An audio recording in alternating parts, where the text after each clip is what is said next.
think she was best suited for or more compatible with, Andre or Roy? Isaiah, what are your thoughts? My thoughts is I think she was more compatible with those dolls that she made. This lady, Celestia was just all over the place for me for what she wanted in a relationship.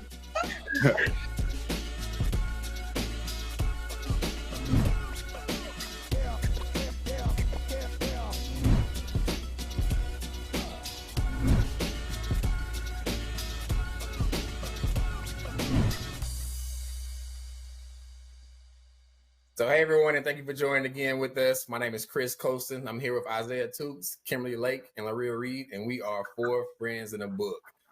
So, Four Friends in a Book is our monthly video podcast where we have a discussion centered around a book that we're reading here together, and we just have the discussion here and relate it to any current topics or relevant things that may be going on and how they may relate to those books.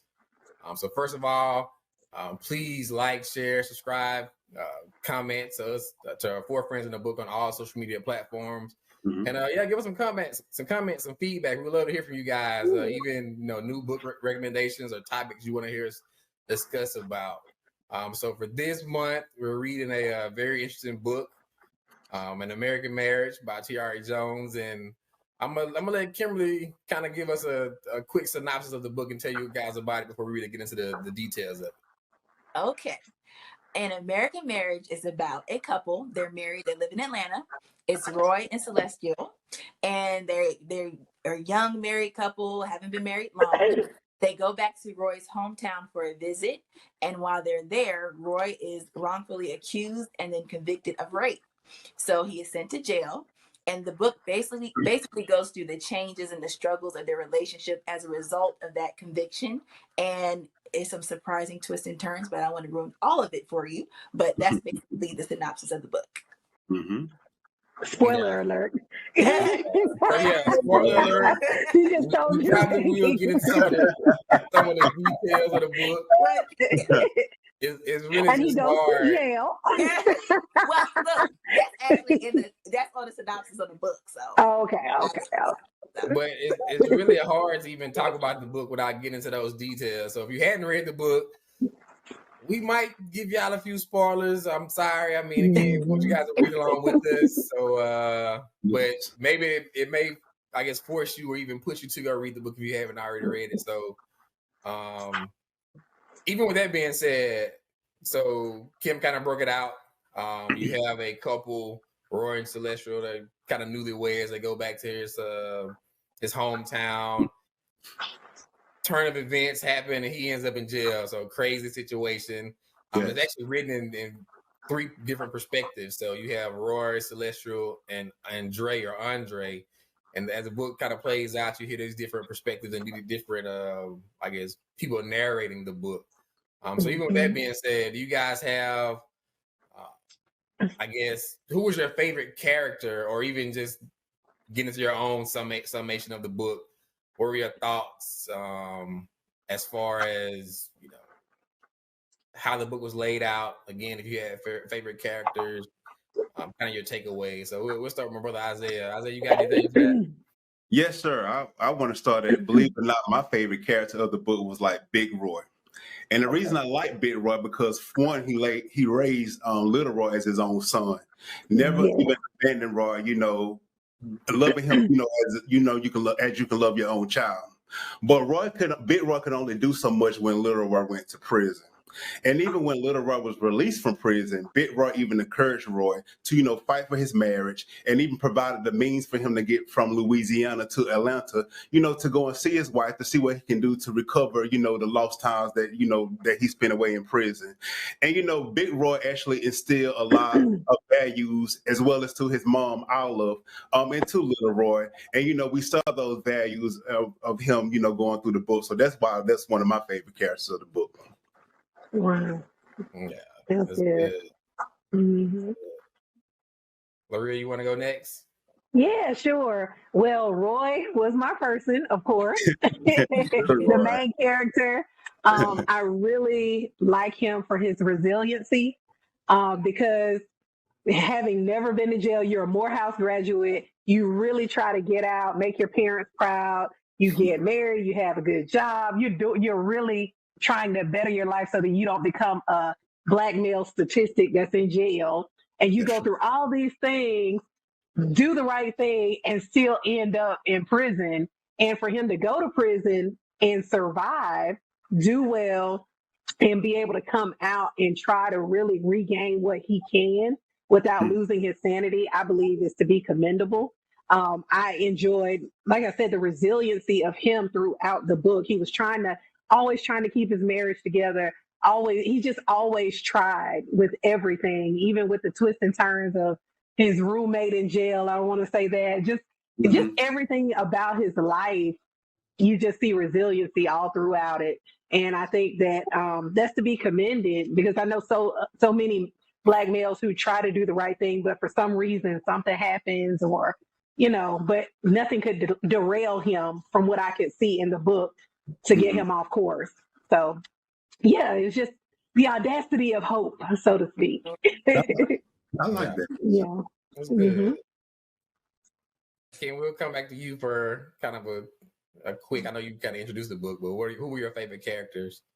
Well, look, it might not be popular, but my favorite character is Celestial, because I can relate to her on the being like free spirited and creative. Like when she talks about her passion about making her dolls and all this stuff, like I can relate to that, and I can relate to her, just her journey of how she started out. At the end, she had her store and she was successful. And I have dreams of my film career and all this stuff, so I can kind of relate to her as a creative and a free spirit, and like pursuing. I liked how she pursued what she wanted to do, and she really became successful at it. So I like Celestial because of that. So. Okay, that's good. Yeah, I mean, you guys all have good points. I mean, even when Isaiah talking about Big Roy, he, again, not to give too many details of the book, but he is the father of Roy, which is one of the main characters in the book. But he actually he takes on this role that you don't really find out about until later on in the book. So I don't want to give out too many spoilers, but I mean, he again, just old school father. You can just pick up the tone, just soft spoken, but just power and wisdom behind his words. Right. Maria mentioning Roy. Seeing that journey, that progression of him going from a college playboy, running Morehouse to, get into his career, getting married, wanting to start a family, and then it's just unforeseen event happens. And now he's in jail, and his life is just turned upside down. And that was very interesting. Even Celestial, again, a very prominent character throughout the book. Her journey, even some of the backstory, the history of her, that you kind of find out as you read the book, and just the kind of the struggle she's having with herself, and her husband going to jail, and her childhood, her parents. It was a very good book. Really good book. And so even with Celestial, and we kind of segue to the next point, because, and again, this might be some spoilers if y'all haven't already read the book. It's hard to really talk about this without getting into the details. Right. So the book, American Marriage, it starts out with Roy and Celestial being married. Roy goes to prison, and somehow Celestial ends up with Andre. Interesting. So Andre is a childhood friend. They grew up together from their youth. They grew up in the same neighborhood and just had been best friends throughout their their childhood and adulthood. But again, with those turn of events, somehow they end up in a relationship. So what are you guys' thoughts on that concept, or even how was that shocking to even get to that point in the book and be like, like I wasn't expecting that. Ken, we'll come back to you. Like, what were your thoughts about that turn of events, and then seeing that Celestial, especially since she's your favorite character in the book, now she got a husband and a boyfriend. Yeah, she did. Well, I'll say this. Reading the book, for one, I don't think Roy and Celestial should have ever got married. I don't think they That's were true. ever compatible That's from the true. beginning. So I think that the turn of event, I mean, I honestly believe if he didn't go to jail, I think they would eventually separate him. Yeah, the divorce. Yeah. They That's just true. weren't compatible. They were on two different paths. They had two different goals in life. And like, as you know, well, I assume being married, you need to be on the same page to have a successful marriage. So Right. I think that it wasn't shocking. I was surprised. I mean, and then Roy, I mean, not to be spoiler. Well, sorry. Anyway, spoiler. Just give it to him. Give it to him. But even him being in his marriage, like he still had his little playboy ways, like trying to get numbers and getting your wife lingerie and somebody on the side, the same lingerie tells me you're cheating on your wife even while you're married. So I'm like, I don't think they just really had a good marriage to begin with. So it's not shocking that she ended up with her childhood friend. So that's Got it. Okay. But just to add to that, the whole fight and the whole reason he went to prison was because they were arguing. Because he had to leave out, he left out of the room to take to cool off or whatnot. So that goes along with what Kim said. I mean, yeah. they just they weren't compatible. They weren't. But you have anything to add to that? I really do. But still, Andre broke what we call the bro code. And got with his best friend, so we need to really discuss with that. Andre had feelings for Celestial way long before he acted on them, and he knew her way before he even got married. He even introduced Celestial to Roy back in college, and Andre knew that Roy was innocent of the charges, against him or what sent him to prison, and he knew Celestial family was even working to try to get him released from prison. So I felt that he took advantage of Roy's absence to move into this new role with Celestial, and I even remember like a dinner within the book that Celestial dad was even telling,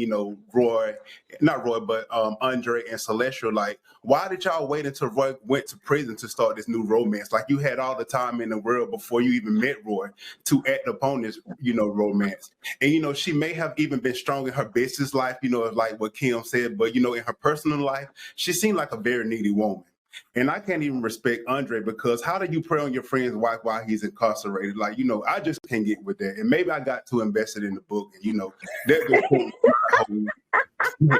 it just turned my head on that part of it. I think if she was needy, Roy was also insecure too, like on his end, because he was always like, I'm not like he just was always insecure about her upbringing, her family's money. So I just think like they just was not compatible. I think they had attraction, sexual attraction, whatever. But as far as like being a couple and really making it, I don't think they would have made it anyway. That's true. Yeah, I think you do have a good point. I mean, again, that is kind of against bro code. So, Andre is actually the person that introduced Roy to Celestial. Kind of a random, I guess, introduction. But that's how they actually met. And then, so again, he circles back around and now he ends up with her. But what are you guys' thoughts even on that perspective? So do you think it was true love for Celestial when she was with Roy or Andre? Like, what are your thoughts as far as since she has gone back and forth between these two men? Like, how do you view that? I'm just thinking. Look on your face. I think eventually at the end of the book, look, we keep doing the spoiler, but whatever, it's a book review. We just have to, where everybody gets where they're supposed to be with their spouses or their mates or who they're with. I think really in actuality, that's who they were supposed to be with from the beginning. So with the whole Andre piece, it wasn't right the way it happened, which is why the whole incident at the house went down, which needed to happen. but I don't know why I'm talking in circles, but if you read the book, you know what I'm talking about. But I believe that that Andre, he was very wrong with how he did it. Just if you want to be with somebody, go on and close that door and then open the new one. Don't have this man in prison, you know, and you know he's innocent. He's not there because he did something wrong. First of all, let's go there. And then you mess around with this dude that he's, you know, it's just, it was too close for comfort for me. So my thing is that was a very cowardly thing for him to do, for Andre to do. So it was an ugly mess, but it eventually worked out. But I just hate the way that went down. It wasn't cool. Not for me. Yeah. For me, it was very reminiscent of the movie Brown Sugar. Y'all remember that movie? Right. Yeah. So Yeah. Tay Diggs. Was it Tay Diggs in the movie, right? Mm-hmm. Yeah, Tay Diggs and Sanaa Lathan, I think. And so they again. But it was different because they messed around before he got married. They didn't do it anymore. And then after, you know, this was all during. This was happening. But again, to Isaiah's point, like Andre knew, and even I think something had been doing their prom, if I remember correctly, because I think Andre and Celestia went to prom together, and they had a kiss or something. So it was still, again, you have this childhood friends that you kind of teeter the line as far as, you know, friendship, you know, romance, relationship type thing. And again, when I read the book, it kind of reminded me of the movie Brown Sugar, how, you know, you had childhood friends that actually end up together. So that was kind of interesting to me. I think kind of like Maria, everybody ended up with who they were supposed to be with, really. I think with Celestial, she just wasn't, because her dad used to always tell her, like, growing up, like, Andre's your husband, like, that's who you need to be with. Mm-hmm.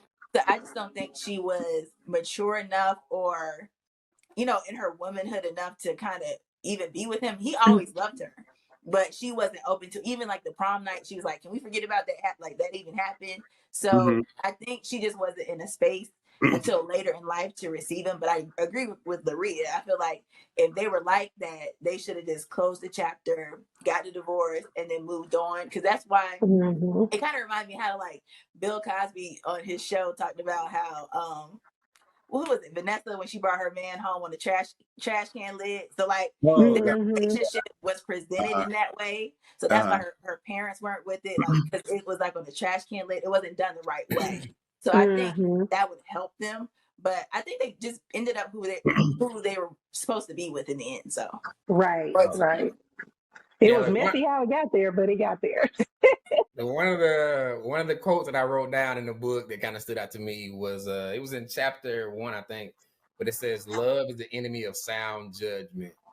Okay. And there was a lot of misjudgment or just, I guess, change of minds, I guess, throughout this book as far as the whole love process. So I don't know, that kind of stood out to me, considering that Celestial and her love life kind of teetered back and forth between these two men. All right, guys, so we just watched this clip, and I'm pretty sure you guys have all seen it. It's gone viral over I think last year, maybe the year before. Woman in Central Park in New York walking her dog. She accuses this man. He's out there just bird watching. She accuses him of making, you know, threats against her life, that he's attacking her. Fortunate for him, he's recording the whole thing.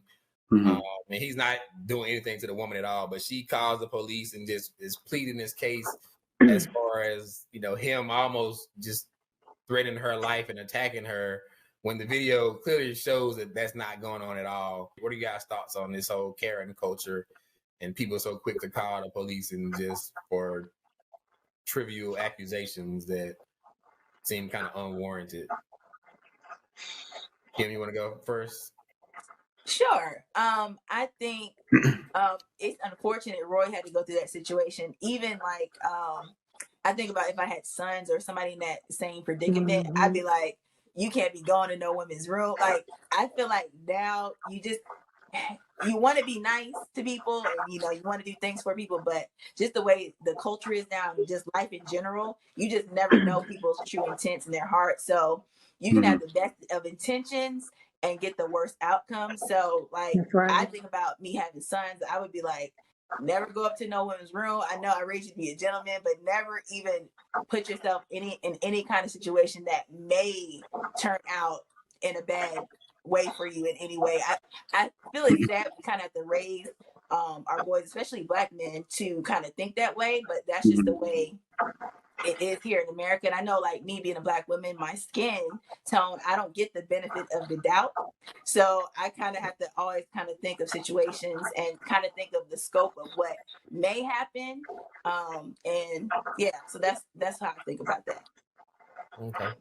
Yeah, and it's situations where you may not even be doing anything wrong, but you can Right. become, you know, the person or a suspect, which is just it's crazy and it's baffling. Isaiah, what are your thoughts from the black man's perspective as far as have you ever had any situations or encounters like this, or have you even find yourself being conscious to make adjustments to even make someone feel more comfortable if you are in a situation that you feel like something could go awry or could go badly? Like, is that something that you're always like consciously thinking about? I've never per se been into like a Karen situation, but I do find myself consciously, thinking about the person next to me, even as far as like with our appearance. It seems like that we even have to scale back our facial hair, our natural curls, to even get the same, respect. But this is our natural hair. This is what God gave us. And, it's even a bill out now that's saying that you can't discriminate someone, based on their hair type, based on their interview. And it seems that we always have to conform to the world standards of what people think that we are. So we have to jump through higher hoops, speak more clearly, have more degrees, just to get the same opportunity of the next person next to us. And I think that, this is the world that we live in, which is not always right. At this point, I don't know what the rules that we have to play, to get the same level, of experience. But, it's unfortunate that we have to actually go through this. And this is 2021. So we are still fighting for the same rights and the same privileges our parents and our grandparents fought, so many years ago. Yeah, Sure. yeah. Even like you mentioned, your appearance and also perception being reality for a lot of people. So how someone perceives you can really change the outcome of how they view you, and could literally become their reality, even though they're just looking at you from a different lens. That's true. Yeah, that's wow. Maria, what are your thoughts? Yeah, I got like 8 million going in my head, and I'm trying to pick out which one to pull. But I feel like with this woman in this clip, for some reason, this must have worked for her before, for her to be so bold, to do it just so blatantly. And it's just so mind-boggling that someone would do that. You know what I'm saying? Just because somebody's color of their skin is darker than another person. It just doesn't make sense to me, but I understand. And first of all, I was like, oh, it was a black dude looking at birds. Like, I didn't know of any. That was my first reaction when I first saw it. I was like, a brother's looking at, okay, all right, that's different. So we can bird watch. Yeah.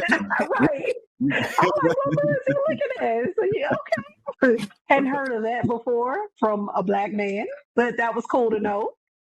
But anyway, but the whole situation was just, that could have gone way left real quick if if there was no recording, if an officer was trigger happy and didn't feel and felt like, this woman was telling the truth. That could have gone so far to the left, kind of like the whole Tulsa situation, the Emmett Till situation. Thank God for technology, but at the same time, we have to be responsible for what we say and what we do to people. And even as a black person, I have to be responsible for what I do. And what it does is it makes, for me, I'm not as quick to call for the police to come because I don't want it to get out of control, or I don't, I'm thinking way ahead of things because I don't want to put this person in, and it shouldn't be that way. Yeah. So that's just kind of the way that's some of my thoughts. I got about 8 million, like I said, but that's the main gist of what I was thinking about. Yeah. It's crazy. We're still talking about these same things, but we got to keep shining the light on them. We got so much more to go, and so we just all have to play our part to do better and kind of continue to have the conversation and advance the conversation that we can maybe bring about the change that's needed. So. Mm-hmm. All right. So look, good segue. And we're actually gonna get to our favorite segment of the show. You know, we have it each show, which we call the rant. So 60 seconds, uninterrupted, talking about whatever may be on your mind. We're not debating it. We're not contesting it. We're not gonna argue about it. It's just you speaking from your heart. We coming back to my brother Isaiah. He been killing these rants every episode, so we're gonna give it to him again. We're not sure what we're gonna get right now, but 60 seconds starting now. Go. 76-year-old Gwen Levy is sitting in jail and pending being transported back to prison. Why, you ask? Because she was advised she had violated parole. How? Because she missed a phone call from her parole officer. Gwen Levy was returned back to prison for not answering a phone call from her federal parole officer while in a computer class. And after serving 16 years in prison, Gwen was allowed to leave last June and finish her 24-year sentence in home confinement. She is one of 4,500 federal prisoners sent home last year to protect them from contracting COVID. Her attorney was advised no question that she was in class, but she was still listed as escaped. Her parole officer said she could have been robbing a bank, and they're going to treat her as she was robbing a bank. This is absolutely absurd on all levels. In addition to Gwen Levy being sent back to prison for missing a phone call, her original sentence for dealing drugs, which is a non-violent offense, is 1.5 years longer than Derek Chauvin, who nonchalantly murdered a man in broad daylight and on camera. And in the words of the late Justice Thurgood Marshall, we have to become part of a system to destroy it. And that's that on that. Criminal system is not always about justice. It definitely needs some overhaul and some work. And so I think we all have a part to play in that as far as trying to make this thing better and to play our role, whether it's being serving jury duty or whatever else you need to do to kind of Sure. So, all right. So look, For Friends in the Book podcast. Again, we're bringing you books. We're bringing you relevant topics. We're trying to relate these things together, and we're just kind of talking amongst friends. So, our book of this month, we just wrapped it up. So, Isaiah, tell them about the book we're going to be doing for next month. Hey guys, before we let you go, we want you to join us in our next episode as we dive into Touré Roberts' book, Wholeness. This book will elevate your sense of fulfillment, produce healthier, more rewarding relationships, and position you for success. You don't want to miss it. L'Real, when can they tune in? You guys can tune in with us every third Thursday of the month right here on our podcast. And Kim's going to tell you about all of where you can see us, but every third Thursday. So make sure you put us on your calendar and your phone. And make sure you follow us on social media. We're on Facebook and Instagram as For Friends in a Book. And if you're not subscribed to our YouTube channel, what are you doing? So hit that subscribe button. We're trying to get to 1,000 subscribers. So help us get there and make sure you check us there. And we're also on Spotify, Google Podcasts, and Apple Podcasts. So make sure to check us out there. So again, thank you all for joining with us and tuning in today. Hey, let's read, let's learn, let's grow, and let's have a discussion here on For Friends in the Book. Thank you. Thank you. Bye. Bye.